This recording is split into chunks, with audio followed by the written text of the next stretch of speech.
Hey everybody, it's Mike and Denise. We're out on our daily vigorous aerobic exercise walk, and we're going to have another article for you to read that was researched by artificial intelligence, and this one is about your brain.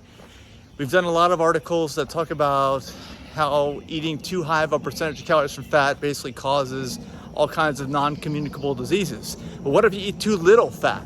What happens then? And what are the chances of you eating too little fat? We'll find out if Denise can talk over the airplane. Eating a low-fat diet, is it dangerous for your brain? Many people believe that eating a low-fat diet is a key to good health.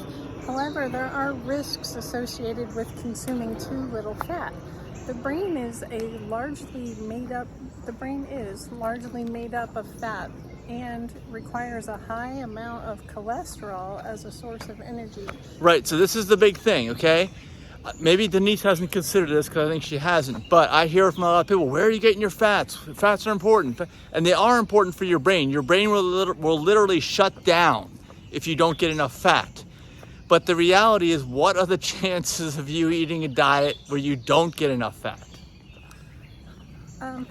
I wanted to mention that cholesterol is its source of energy, but you don't want to get that cholesterol from animal cholesterol. Right, but also another thing to think about is that when you eat food that has cholesterol, it doesn't necessarily correlate to your raising of blood cholesterol. But what does correlate is the amount of fat you eat. The more fat that you eat, the higher your blood cholesterol level is. You can raise your blood cholesterol level by eating a higher percentage of calories from fat.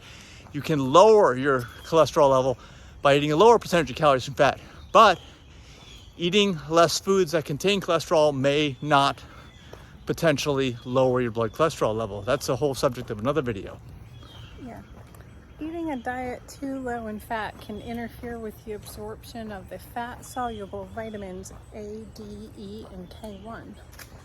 In this article, we will explore the risks of eating a low-fat diet and explain why almost no one needs to worry about not getting enough fat in their diet.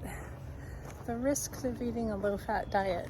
One of the biggest risks of eating a low-fat diet is poor brain function.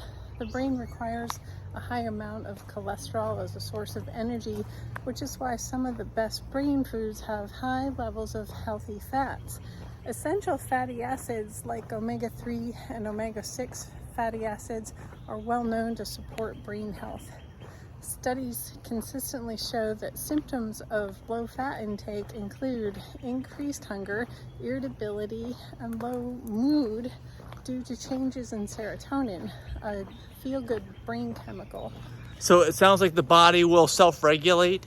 If you're not getting enough fat in your brain, it'll make you feel hungry, so you eat the fat. But don't mistake that for just feeling hungry in general when you're overweight and obese, because it's not the same thing. I don't even know if we know how to make the distinction between the two. Furthermore, researchers found that women following a low-fat diet over an extended period of time reported greater levels of stress. Another risk of eating a low-fat diet is... Okay, I would say that's probably true, because you're going to feel stressed out if everyone around you is eating fatty foods and you can't eat them. That is a form of stress, if you ask me. I'm being real here, because you have to survive in the real world. Unless you're like living in one of the vegan eco villages where we have a house like Terra Frutis, where there's some people who are fruitarians. That's not normal though. Most people cannot experience that. They will feel deprived. It'll create stress in their life. Another risk of eating a low-fat diet is poor vitamin absorption. Eating a diet too low in fat can interfere with the absorption of the fat-soluble vitamins A, D, E, and K1. These vitamins are essential for good health and are found in many healthy fats such as nuts, seeds, and avocados. Do people need to worry about not getting enough fat? The opposite issue of too much fat can cause health problems, since the body's organs and brain require fat to run. However, the ideal percentage of calories from fat is 10% for sedentary lifestyles and up to 20% only if super active. I follow in that 10%. Yeah, I think almost everybody's in the 10%. unless you're like a professional athlete or you're doing literally hard physical labor all day long. The average American diet is around 35% fat, which is much higher than the recommended amount. So the average person gets way too much fat. That's the takeaway from that. Yeah. Therefore, most people eat way too high of a percentage of calories from fat, and almost no one needs to worry about not getting enough fat in their diet.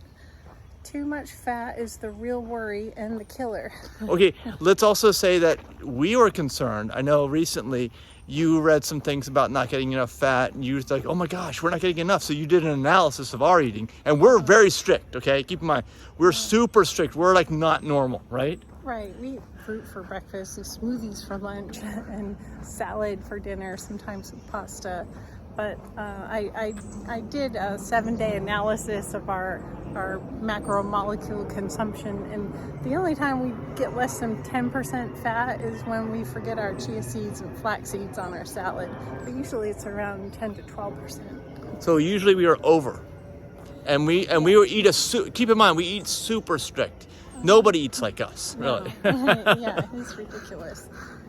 Eating too much fat, and especially saturated fat, causes non-communicable diseases such as type 2 diabetes, chronically high cholesterol, and correlated cardiovascular disease, and type 3 diabetes, aka dementia and Alzheimer's.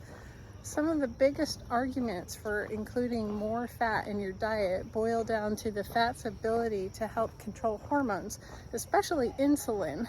Low-fat diets risks include hormone imbalances and insulin resistance, commonly linked to diabetes, weight gain, gut Yeah, that's problems. hard to believe. I find it's hard to believe what they're saying here, but I guess it's possible. But I don't know anybody that eats too little fat. Really, I don't. I don't think anybody does. No, I've never heard of these. Weight gain, gut problems, cognitive disorders, and more. These are all low-fat diet risks. Yeah, the sources are all cited. If you want all the text of this article, go to our YouTube channel at the same time that right around the same time when this video is released, and you'll see the entire text of the article and clickable hyperlinks for all the sources. Same thing with my Facebook profile, Mike Young. It has the entire text and clickable sources. I think they got this backwards. It says low-fat diet risks include diabetes, weight gain. Yeah, I know. I don't know. But keep in mind, we're not authoring these. We are getting the language learning models, AI, like ChatGPT, to write these things for us. So they're not always right, but that's why we have the sources in there. So anyway, too much fat is the real worry and the killer. Why eating certified healthy vegan food is important. Eating certified healthy vegan food is important because it provides the body with all the essential nutrients it needs to function properly. Certified healthy vegan food is prepared food that meets specific requirements.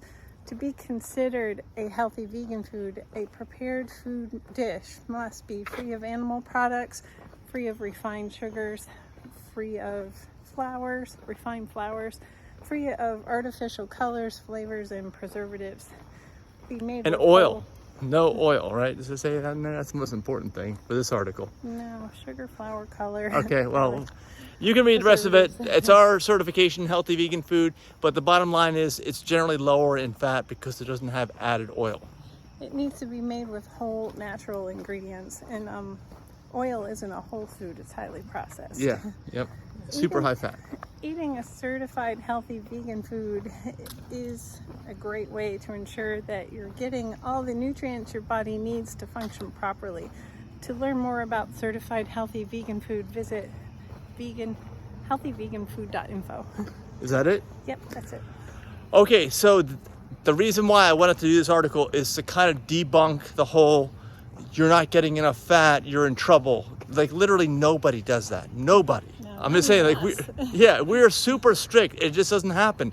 As long as you're eating whole plants, it's not possible. Now, if you're eating super low fat processed foods, maybe, okay? But that's like a junk food diet. So we would never recommend that to anybody. Anything else you want to add? All right, I also have a book called Live to 150. It's free at liveto150.org. Check that out.